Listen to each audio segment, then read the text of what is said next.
Hello, everybody, and welcome to this latest ValuesJam guest session series. And Kevin, it's brilliant to have you here. So please, would you like to take a couple of moments to introduce yourself? Sure. Thanks very much, Alan. I'm Kevin Frick. I am a faculty member at the Johns Hopkins Carey Business School. I just celebrated the fact that I've been employed by Johns Hopkins for half my life. First in the School of Public Health for 16 plus years, and now almost 10 here at the business school as I recently turned 53. So interesting milestones in life. I'm a health economist by training, which is why I can sit in either a school of public health or a business school and many other places around the university. I like to do research where I look at whether or not certain approaches to medical care or public health interventions are cost effective. And so that's been a lot of the focus of my research. It turned out that, much of the way through my time in public health, I discovered that how much I like teaching. And so after I'd gotten promotion and tenure and what one does in academia in the US within the School of Public Health, in the same university, I had the opportunity to move to the business school and take on a role helping to lead the educational endeavors of the business school. That got me really in touch with diversity issues that we deal with here in the United States. I worked actively with our Women in Business group, our Pride Business Association. We have groups that support race and ethnicity issues for our students as well. And that has grown over time. Certainly with the pandemic, we became a lot more focused on a variety of inequity issues and the history of some inequity issues here in the United States. I stepped down from the role of vice dean in the summer of 21. It had been about 8.5 years in the role, and there's no magic amount of time that's the right amount of time to step down, but that was a nice chunk of my career. Back to just a faculty member, although there's plenty to keep one busy as a faculty member. And for the first time this fall, when I came back to teaching at a much higher level than I was able to when I was in the dean's role, I taught a course called Business, Leadership, and Human Values. And when this business school was founded, our original tagline happened to be where business is taught with humanity in mind. Since then, we've changed the tagline, but still one of our 4 core values is unwavering humanity. And so challenging students to think about, what does that value mean? Challenging students to think about their own values. And there's 2 main assignments in this 8-week course. The first one, they get to a point where they write a personal moral compass. We have many students who were born in China. So I read a lot about Confucianism, which was really interesting given my own background as a Catholic raised here in the United States, and have lots of friends who are Jewish and a variety of other things, but not really a lot that I knew about Confucianism before teaching this course. And then the second part of the course, the students get ready to take on a business moral challenge as a group. And really the goal of the course is after they've recognized their own values, to really grapple with how do I make sure that these values guide me in my business decisions. It's not all about profits. You can't ignore profits, obviously, if you're in a for-profit firm. But when push comes to shove and you get to a good, bad, hopefully you're going to choose the good because it's the right thing to do. But we like to talk about the good and not so good choices. How do you choose the better one? How do values guide you to that? Or the bad and worse? And how do you choose the one that's less bad? Again, guided by values and bringing values from themselves into conversation, being willing to ask about other people's values, and just using that in hiring, in thinking about the promotion and development process, and thinking about team building, to really think about this set of issues. And it's a fascinating way to teach what could otherwise be a rather drab business ethics course. Enron is bad, of course, we all know that, but, going beyond that in terms of emphasizing. So that's been really exciting. And I also did a workshop twice, actually, the half-day workshop with a local coach here in Baltimore. And her focus is aligning values and actions.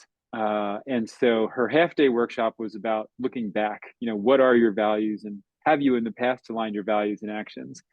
And then she ran a 6-week workshop looking ahead, and how can you better align your values and actions? And That was actually one of the things that led me to choose to step down from my vice dean role. I was ready for something else. I was recognizing that, helped along by this group that I was going through this workshop in. And the interesting thing about the group is it was 11 participants, and I find this to be typical. It was 10 women and me, and guys are often outnumbered in this type of work. So that was an interesting aspect as well. Values are something that I care about quite a bit. The other coach I worked with locally here kept on telling me, to focus on my authentic values and what are my values, not my boss's values, not my organization's values, but mine. And that's one thing that increasingly in mentoring work that I do and working with students, really trying to get them to come to grips with, what are your values and how can we align your values and actions so that you can lead a more fulfilling life. Wow, you're making me feel nervous now, Kevin, because you're so steeped in values. So let's get into this. This is the ValuesJam card deck. And what I'd like to ask you to do is tell me, how many times would you like me to cut the deck? How about in quarters? Okay. Or so I've got 4 piles in front of me. Would you like pile 1, 2, 3, or 4? Let's take pile 3. Pile 3. And now I'll need a number from you. So I've got 2, 4, 6, 8, 10, 12, 15 cards. So 1 to 15. We'll take 13. 13. Whoa, okay. So this is the card we've chosen. And the first question is, what does trust mean? And what does it look, feel, and sound like? That's a great question, because so much of my approach when I was in leadership was about trust. And I'll start with the end of the question rather than the beginning of the question. I once went to a networking breakfast where we heard a local person who had written a short book about leadership. And he told the story about how you know more about a leader and their attitude by what they say to the hypothetical receptionist as they get off the elevator, and what they say to their hypothetical assistant as they're walking to their office, than anything else you can observe about them. Do they actually greet the receptionist? Do they have a conversation with their assistant? Of course, everybody's going to need to rush into the office every once in a while. But do they see the people around them as human? Are they trying to make those connections? Or are the people around them just, cogs in a hypothetical machine? So trust is not being the boss who treats people like cogs in a hypothetical machine, but the boss who can develop those relationships, can build those relationships, can be, I was at something recognizing one of our former students yesterday, and she was described as kind, gracious, and humble in a way that made other people feel willing to confide in her. And I thought to myself, I didn't teach her because I never had her as a student, but she is someone I consider myself a mentor to. And I couldn't think of any better words I'd want a mentee of mine to take away with them, and to think about how to inspire people to be willing to confide in them. So trust, that's when you get to the deep level, but it doesn't start there, because nobody's willing to confide something deep to you on day one. It starts with the simple conversation. It starts with the recognition. It starts with treating someone as a person who has as much value and dignity as I have, no matter where they are on the org chart, whether they are the brand new hire in facilities or the dean or anybody in between, and whether they are a brand new assistant professor or a studying PhD student or the highest level professor in the university. So it's that ability to be willing to confide. And I think the other thing that comes along with that I think about is the empathy that I think really helps to inspire trust. People are willing to confide in me because they've made themselves vulnerable. I share my own story, and it's clear that I'm trying to give them, when I'm listening to them, undivided attention. Not always flipping on my phone while I'm talking to the person. Even this morning, I did a lap around the floor of the office building I'm on, see who was in, have, it could be as little as a 10-minute or 10-second conversation. But some people, it was just hello. Other people, it was, how are you doing? Did you enjoy the long weekend? Somebody had just gotten engaged, so celebrating that with her. And it's that ability to say, I recognize, your story, and I'm trying to understand your story. And, when when I started studying a little bit about empathy, there's all these definitions of empathy about how you could simply recognize there are other stories, which doesn't sound very much like empathy to me. You could overdo it and take on the other person's emotions, and then you're not really helpful to them because you're no more, clear thinking than they are. And then there's, a standard definition of compassionate empathy, and that's where you can sort of maintain that barrier, but while maintaining that barrier, offer the person ideas after you've tried to find a way to put yourself in their shoes. And then I've seen a variety of descriptions of what people call radical empathy. To me, radical empathy, which really helps to build that trust, is not just trying to understand the person where they are today. And I'm never going to understand a person and culture's entire history, but here in the United States, if it's someone who is of African descent, how does that history of racism and structural racism affect them, affect their opportunities differently from my opportunities? So that when I do start to wonder with them, okay, well, could you do this and could you do that? It's really trying to wonder with them, understanding as much as I can their point of view, the history of how they got to where they are, and really trying to dive in. And so pretty high level of trust to be able to get there. But I think, again, it all starts with being willing to listen, being willing to empathize, and being able to show that level of vulnerability that I don't think trust can exist without. Yeah, it's just listening to your opening remarks there makes me realize what a deep and complex word trust is, actually.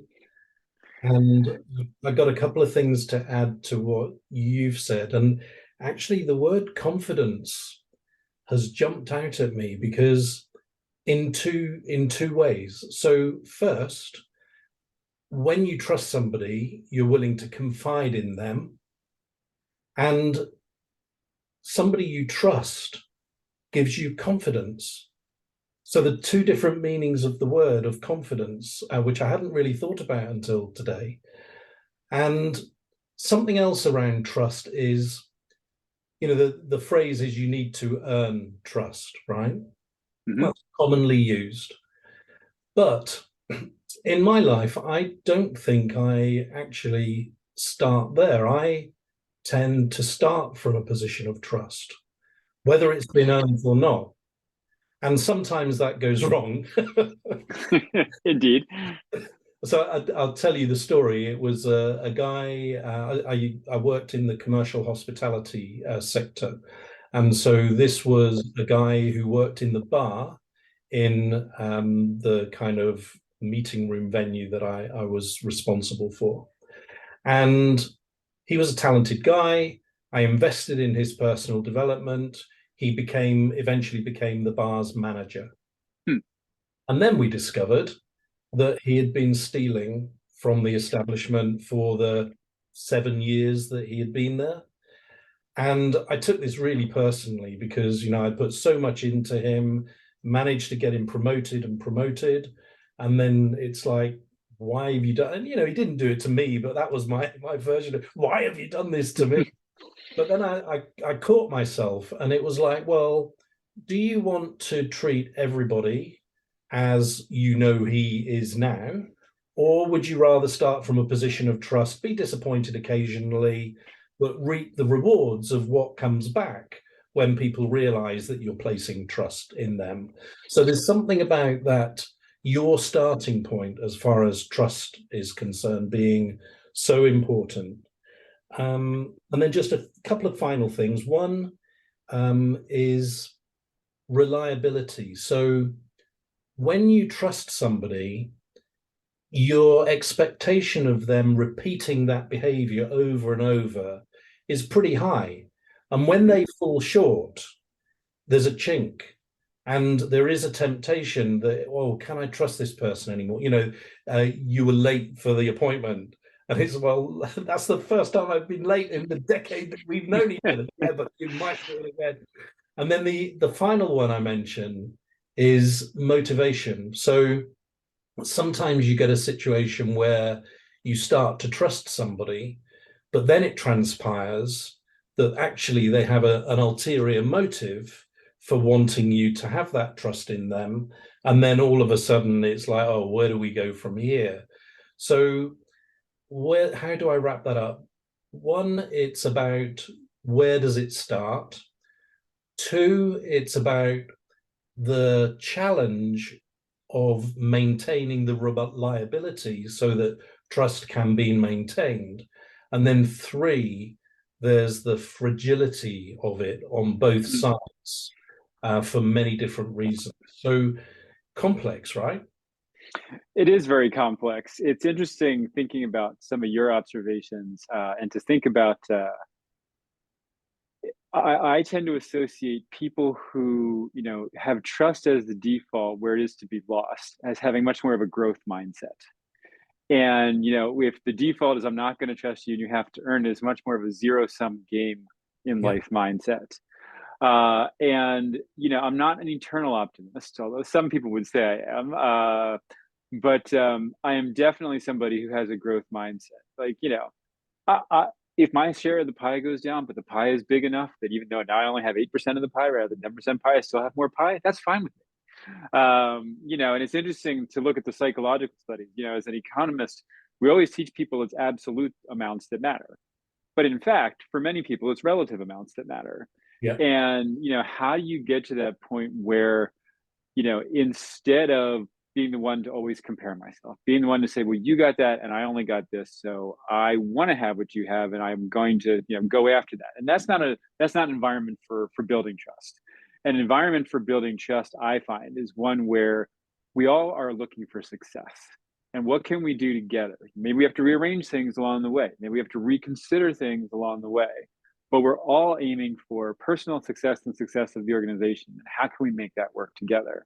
And that's a totally, totally different mindset. It focuses on myself. It focuses on my abilities. It focuses on how am I doing today compared to how I was doing yesterday. It's very much a runner's mindset. I mean, yeah, I can compete with other people, but I've run 12 marathons. I'm never going to win one, but the key question is, can I run better than I ran the last one? Or, beyond a certain age where I'm probably never going to run faster again, can I keep up a certain pace? And that's internal comparison. It's the internal intrinsic motivation. And I find that that is a much better environment for building and maintaining trust with the people around me. And you talked about, the confidence in someone. I had a direct report who, when we were working on getting the school accredited for the first time under business school specific accreditation, she sacrificed an enormous amount of time with her family for 18 months to get us on the path that we needed to be on. She was an exceptional project manager. And, when we got done the process, she got a, nice award from the school for all of her efforts. But I said to her, look, if we're still in these roles when we get reaccredited, and we were the first time the school got reaccredited because it's just a 5-year cycle. I said, don't ever let yourself work that hard again. Not that I don't want you to work hard, but that's too hard. And we need to solve that problem if it comes up again. And developing that level of trust where she knew I would have her back. And I kept asking her, what do you want to do as your next step in your career? You've been doing this for a while. And like I said, she started out as a product manager. She tried to explore a little bit about institutional reporting. At least in the US, there are whole offices that do that for universities, to compliance data and things like that. She's like, the data just wasn't really interesting. I said, okay, well, you don't have to make a decision today. You don't have to make a decision tomorrow. But, when the time comes, you need to know yourself, what you want, to have confidence in yourself. And I trusted that if she ever did want to look for another job, she would tell me. And occasionally she would take a look here and there. Finally, I stepped down. She gets asked by the next person to say, do we want to take this level of, data stuff to the next level? And she said, I'm going to be honest with you. That's not what I want to do. I'll do it for some amount of time, but beware, if you do this, I'm going to start looking.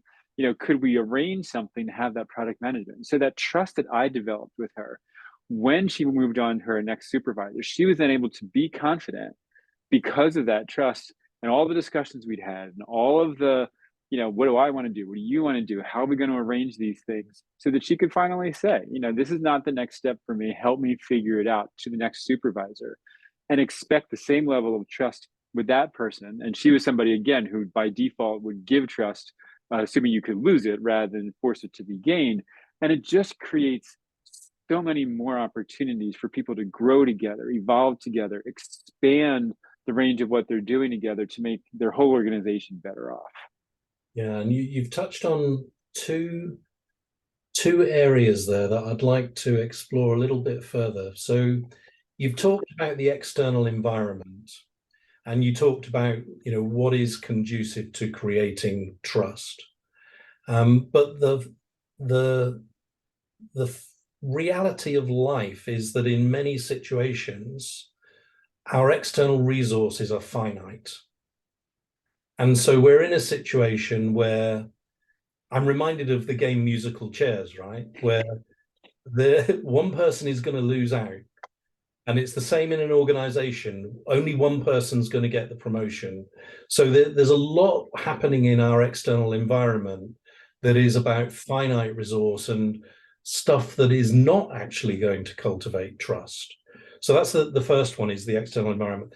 The second one is our internal perspective. And you talked about how we compare ourselves with other people and all this sort of stuff. And I found myself thinking, what would it take for us to have greater trust in ourselves?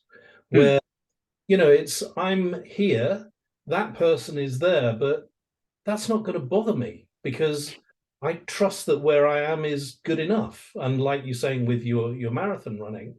But my question is about comparing and contrasting those two perspectives. So how important relatively is the internal perspective versus the external environment as far as trust is concerned? That's a really interesting question. I think it was interesting when I was in my vice dean role. I did try to go to a dean's role and did not get it, and that's okay. And it was very interesting when I continued in my vice dean role under new leadership. There had to be a reestablishment of trust between me and the new person who was above me, given that I had aimed for the same job that they were now holding. And I don't think it was certainly not what directly led to my desire to then step back from it. It was just, again, 8.5 years, long time, ready for other things, new challenges. But certainly that can create challenges to trust. I think, the real key is, and with the promotion example, even if I didn't get the promotion, are there still opportunities for growth? And opportunities for growth that I trust will take me someplace that's for the better eventually. Maybe I have to wait a little bit longer. Maybe I have to show a little bit more patience. Maybe I have to continue to be willing to explore, but I'm going to get there eventually. And I think, you can feel like you're wandering unproductively sometimes, but to wander and explore and take a look here and take a look there. But remember, what is that goal? What am I trying to get to? I think is really important. And I think that your point about trusting yourself, I was talking about, the coach who focused on values and actions. There's another coach I work with, and her big focus was authenticity. And for me, for a long time, despite how successful I was in my career, I didn't trust that if I just did what I wanted to do and focused in on what brings me joy and focused in on what brings me fulfillment, that would be able to fill my time, fill it productively, be valued by those around me, and give me all kinds of opportunities I might not even imagine. And so one day, almost 8 years ago now, this coach was sitting across the table from me, and she said, "Kevin, tell me why you get up so early in the morning and work so hard every day that you can't even make it through the day without a head bob here and there." And I tried 3 times, and every time she interrupted me. And she said, "Kevin, you're using your job title or your job description. I want to know why you want this. Why do you even," essentially she was saying, "do you even trust why you want this? Or is it that somebody along the way said, you should try this, you should do this, it's good for your career," but never really assessing for myself, what do I think is good for my career? And so that again was part of the stepping back and then really asking myself. And I realize how much a position of privilege a tenured faculty member has, because you can't quite write your own rules, but it's as close as one is going to get in many cases. And so to be able to say, all right, well, I do want to do some research. Well, how do I trust myself to pick the type of research that I think is not just going to make it to the pages of journals, but hopefully actually have an impact on how people around the world allocate resources better? And a lot of the work that I've done on cost effectiveness has to do with, getting people glasses or things about vision care. And, I'd like nothing better than to say when I retire someday, hey, there's this whole program in India or Africa or China or Southeast Asia or Aboriginal Australia that wouldn't have been there were it not for work I was doing and colleagues that I had who we then, trusted ourselves that, yes, this work is good and we can convince other people that there's value here and push things forward. Um, the work about diversity and equity issues. Again, not something that I necessarily grew up thinking anything about. I had what I call a rather naive view of I treat everyone equally. What difference does it make beyond that? And obviously there's a lot more than that to helping other people and making other people feel comfortable and that they can succeed. But recognizing that I have many of the same qualities that I mentioned that the student has: the grace, the kindness, the understanding, that ability to make people confident, to be willing to share with me. And then how do you use that? How do you, again, not use it in a mercenary way or use it to my advantage, but how do I use it to create an environment, again, where everyone feels like they can be trusted, everyone feels like they can move forward? And so it's a long way of saying, I think the intrinsic is important, because if you don't trust yourself, then it's very hard to create trust in the external environment, particularly if it's a very resource constrained external environment. But this time that I've spent both in workshops and in teaching a course about leadership and values, really thinking about what are my own values, where did they come from, are they battle tested, or are they things that I took on from others but never really questioned myself on? To think through that and then say, yes, I do recognize what my own values are, enough that I now can trust myself to say, I'm going to pursue this path. Yes, I'm going to have some hard work to do, but I'm going to trust that if I pursue this path and it's my authentic self, people will recognize it for the good that I think it can bring, and I will bring the opportunities that I need. And I've known a few people who have just trusted that and found their way to all sorts of interesting things. It's not they don't have a care in life. I mean, the pocketbook is not infinite, but they have found ways to get enough resources to lead very fulfilling lives because they trusted that by following their truest self, something good would come of it. Yeah. And listening to you then started me thinking about how trust has a bit of an impossible task as a word. It's kind of, can we trust anybody, anything, all of the time in what is often a dirty, messy world?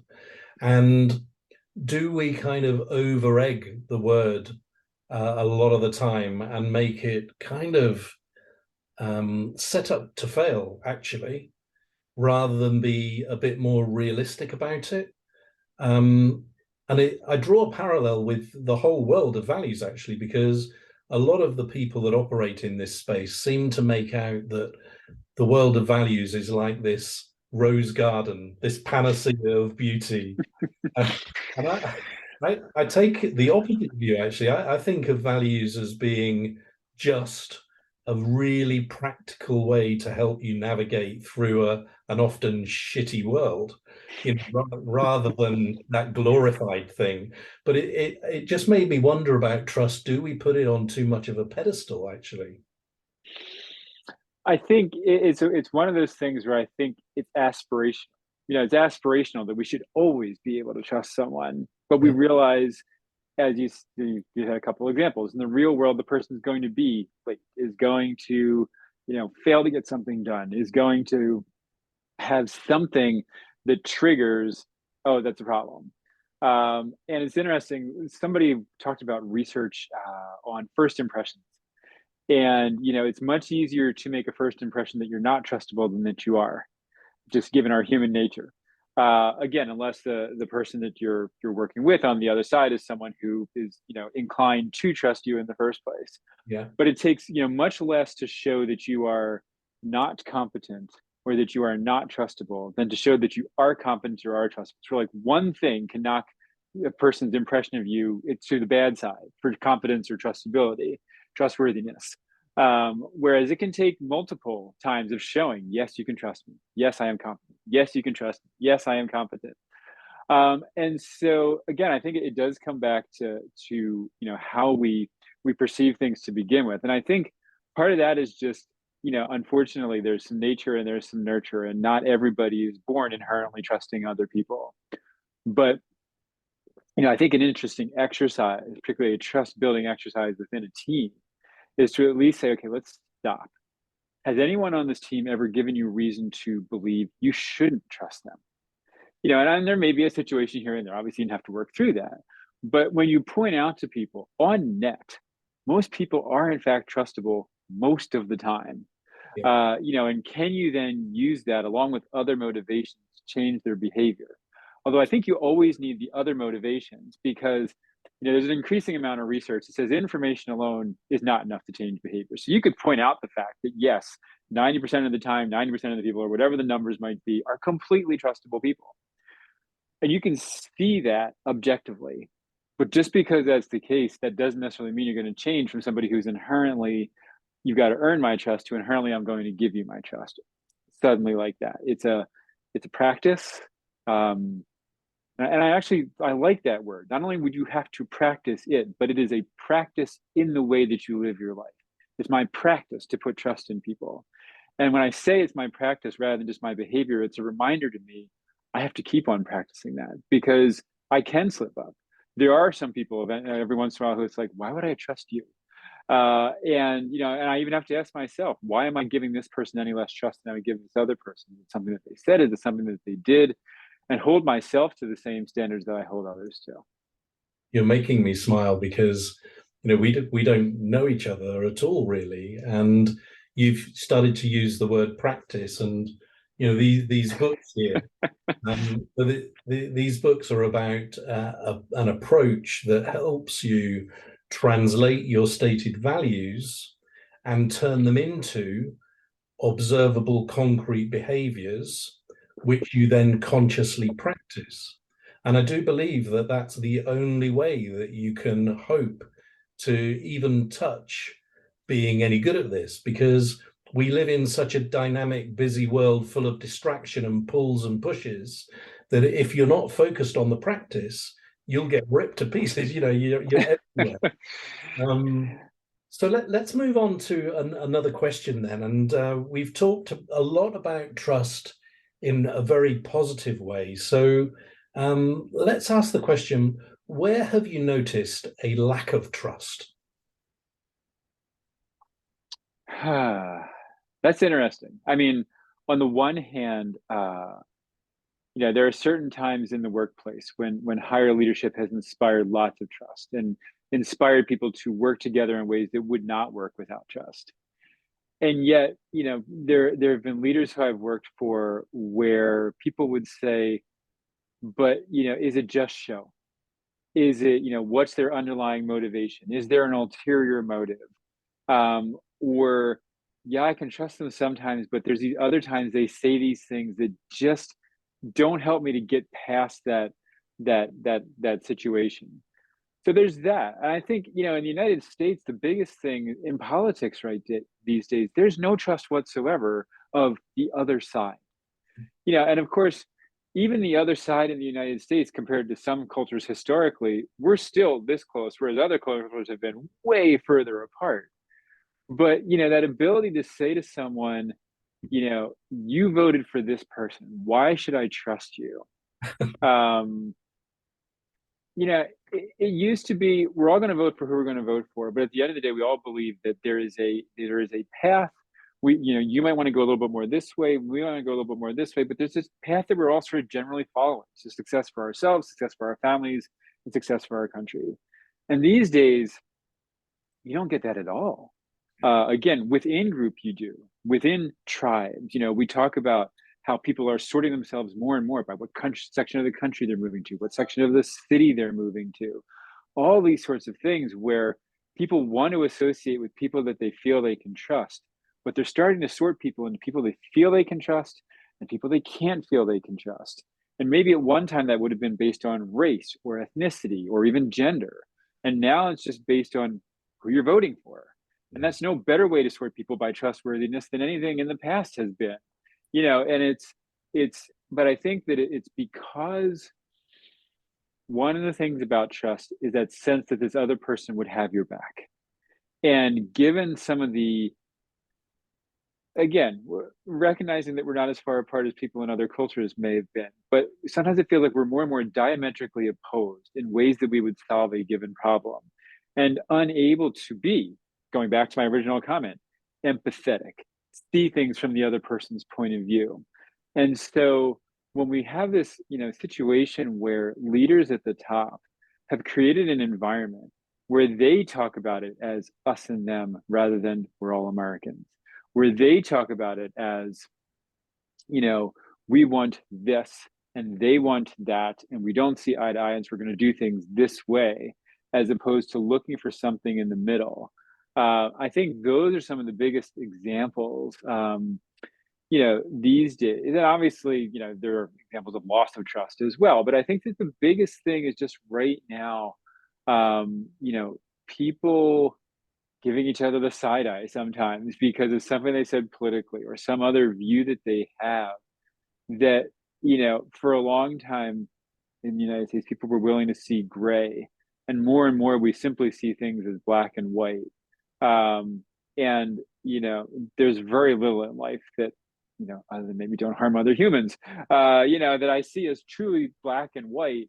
There's a lot of gray, there's a lot of nuance, but it also takes a lot more mental energy and trust and empathy and willingness to engage. And I think there's a lot of things that have, been trying, certainly within the United States and maybe around the world in the past decade, that, if you don't feel like you have the resources, if you don't feel like you can grow the resources, again, part of it may be in the United States, we always had the American dream. My kids will do better than I do.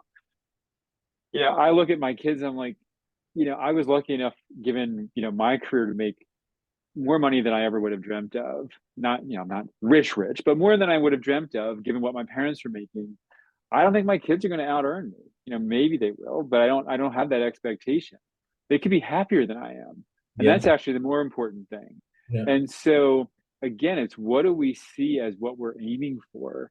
And again, I think if we could reorient and as a society do an exercise and say, let's all aim for being as fulfilled and happy as we can be, and recognize that doesn't always involve more money. If anything, it probably involves more time for ourselves than we give ourselves right now. And reorient society that way, we might all be better off. But we're not even good at doing that in a little workshop of 12 people, let alone all of society sometimes. But it does speak to the things that challenge our ability to generate trust. And again, it goes back to your comment about resources and people's and again, when there is a perception that there's either fewer resources now or less opportunity for growth and resources, I think that makes people more possessive, less trustful, more Yeah. in it for themselves, and less able to say, I want to contribute, than they would if they still felt like there was room for growth and more resources around. And it makes me wonder about the impact of our kind of instant society that we have and the impact, because it's kind of easier to take a position and then just defend it to the nth degree, right? Rather than have a two-way discussion to empathize with the other person, understand their perspective. And so I wonder whether there's something about the way that we are used to living our lives, encouraging us actually to be lazy and take the shortcut, even though it might be a painful route to take. And That's the that's sorry, No, go go on. ahead. No, go on. I was going to say it's interesting to think about that. I know, my work with the Pride Business Association here at the business school. If I were to rewind my own knowledge of areas of interest to the LGBTQ community, 7 years, it was not zero, but pretty low. One person, we did a training which we call safe zone training, which is just our shorthand for finding ways to make people around you feel comfortable, regardless of their gender orientation, sexual orientation, gender identity, anything like that.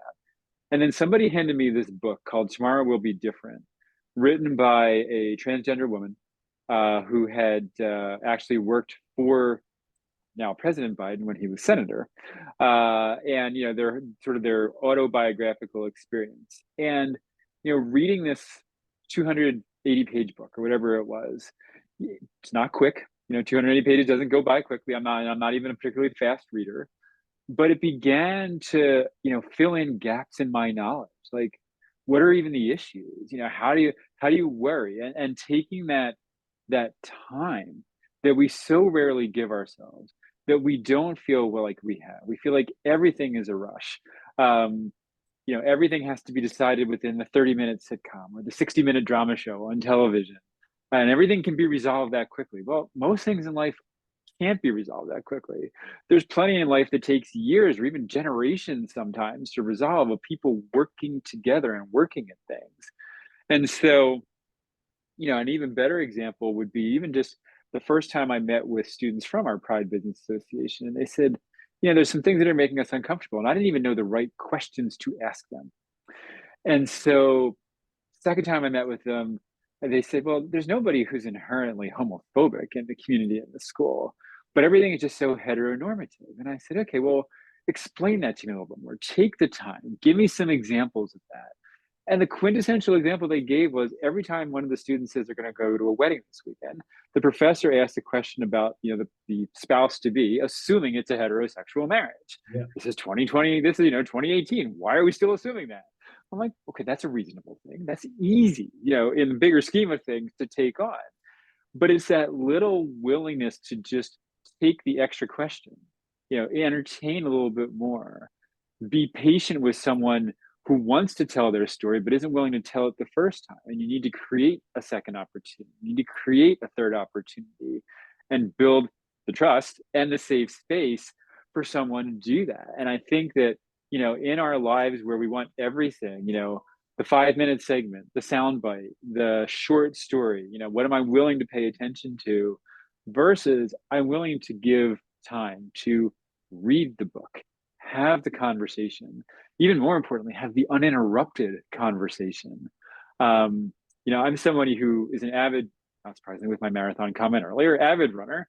There are, in any given week, at least 4 people, sometimes 5, and occasionally I'll pull in 1 or 2 other folks who I run with. But I've run with the same people, one person for now almost 10 years, others for shorter amounts of time, every Tuesday or every Saturday.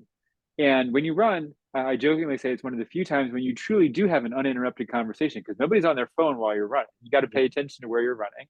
And if you're lucky enough to be able to pay enough attention so you don't fall while still carrying on a conversation and not, being so out of breath, to have an hour-long conversation once or twice a week with this one person for 10 years now, it's an amazingly deep relationship with lots of trust that's been shown along the way about all sorts of things. But how many times in our lives these days do we give anyone an uninterrupted hour of our time, let alone the same person every week for almost a decade? Yeah, that's a great point. So this thing, and I think it plays back to how, if we accept that the notion of trust is deep and complex, how do we expect to short circuit it? It's just not realistic, right? And also, when you were talking earlier about tribes and how people look to be with people like them because they want to trust them, I think it was a comedian that was talking about this, and he was explaining how, you might be in a restaurant in Paris and you're from New York and you're at the dinner table, and the next table to you, like a meter or 2 away, you hear an American accent. And so you lean over and you say, "Hey, buddy, is that an American accent?" And they say, "Yeah." And you say, "Oh, great. Where are you from?" And they say, "Washington. Washington. I was there, 2 months ago." And immediately you've got this sense of trust amongst these 2 people for absolutely no reason. And then on the other side of the coin, mistrust. I run it's like a workshop session, which is called Saboteur. And it's basically groups of people, sort of 7 or 8 in the group. And the task is to complete a puzzle as a group. And the task involves one member of the group going to find out some information and coming back to the group with that information. Now, at the beginning, the brief is, this is what you've got to do, solve the puzzle. And then, but be aware, there might be a saboteur in your group. And then the game starts. And so you hear stuff like this. She's walking far too slowly back to the table. And then it's you, but you hesitated then when you were telling us that information. So does this mean, and people, as part of the rules of the game, if there's a unanimous vote on the table that somebody is a saboteur, they can be expelled from the group. And do this by raising a red flag and calling the facilitator, and then this person is asked to go and stand in the corner of the room. So it's really dramatic. And I'm not, maybe offline I can tell you a little bit more, but I don't want to spoil it for people listening to this. But what my point is that people conclude that somebody is not trustworthy based on the flimsiest information, just as that guy in the restaurant based trust on the flimsiest of information. Mm-hmm. It's kind of, are we stupid or what? It's interesting. You made the comment about short-circuiting things. So my youngest is a senior in high school here in the United States, and he's taking calculus this year. And he's probably going to go into food industry management and says, why do I even have to worry about calculus? And I'm like, okay, well, you're probably not going to use calculus very much if you end up in food industry management. But just today, he has a week when he's not at school because he's at an arts school, and they're doing auditions for next year's class this week. So what they're doing is synchronous online this week while the new kids audition. But we hear this report on public radio this morning saying, what did it say? Something to the effect of the population in China had been decreasing, but officially decreased for the first time this year. He's like, wait, what does that mean? I said, she probably meant to say the rate was decreasing, the rate of growth was decreasing, and it finally caught up to where it went down this year. And I'm like, it's that first and second derivative stuff. And he gave me this look like, Dad, come on. I'm like, but nevertheless, it's those little concepts that even if he never has to use calculus again, to recognize slope and rate of change and the rate of change of the slope can still be important.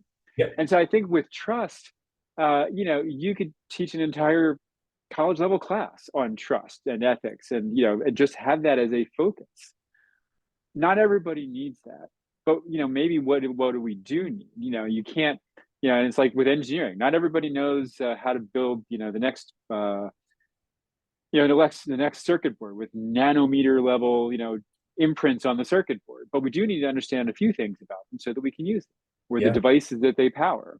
And so what are those one or two elements of trust or values more generally that everybody should know? I almost think to myself, while we've debated in the US, should we be back to teaching civics? What does civics mean anyway? Whether it's civics, whether we used to teach home economics about budgeting and planning for a family, as well as, the cooking and the sewing and things like that. But it's those basic life skills. My kids went to a Waldorf learning school, and Waldorf education used a very particular approach. And in particular, the thing that I will always remember, third grade literature, they used the Old Testament as literature. Wow. And the number of times that people mistrusted God, and that conflict is created. But, there were times when that was assumed that everybody in society would at least know some of those stories. But we have a diverse enough society, and so people who have, completely left religion behind, where they don't even recognize those as cultural reference points at this point. So looking ahead, what are the new stories of trust and mistrust that'll be the fables, the demonstrations, the allegories that we use 100 years from now to teach kids about trust and mistrust, if it isn't the things that we've relied on in our generation and earlier? Yeah, and you're also making me think that there's this playoff between what you might be taught and know about trust versus your experience and feelings about trust in a very practical way, because it's only the application of the knowledge and learning that really brings it home. Just like the rate of the slope and all the rest of it, you can know it in theory, but when you can apply it in practice, that's when it really comes to life. So I'm conscious of time, and it's time that we kind of wrap this up now. And time has just flown. It's just gone like that. And we're at the last question, which is this: what are you encouraged to do differently about trust as a result of our conversation? That's an interesting one. I've been working on trust in myself actually for quite some time. And again, for somebody who's held the positions I've held, maybe that's a surprise to some people. But again, I think there's ways that we end up just doing things because it's the next logical step. It's right for your career. It'll help you to move up without stopping to ask, what do I really want to do? How do I really want to make a difference? And thinking about that level of trust. So the one thing will be continuing to work on my own trust of self, and this set of ideas that I've been thinking about, teaching about, mentoring about, and talking about mentoring in more and more situations over the past 6 years now. Trust that is what I'm supposed to be doing. So set trust in self. And then I think the second thing is really I talk a ton about values. I talk a ton about the concept of aligning values and actions that I'd mentioned earlier. And I've begun, when I talk about mentoring, preparation for either mentees to be or mentors to be, particularly in matching situations.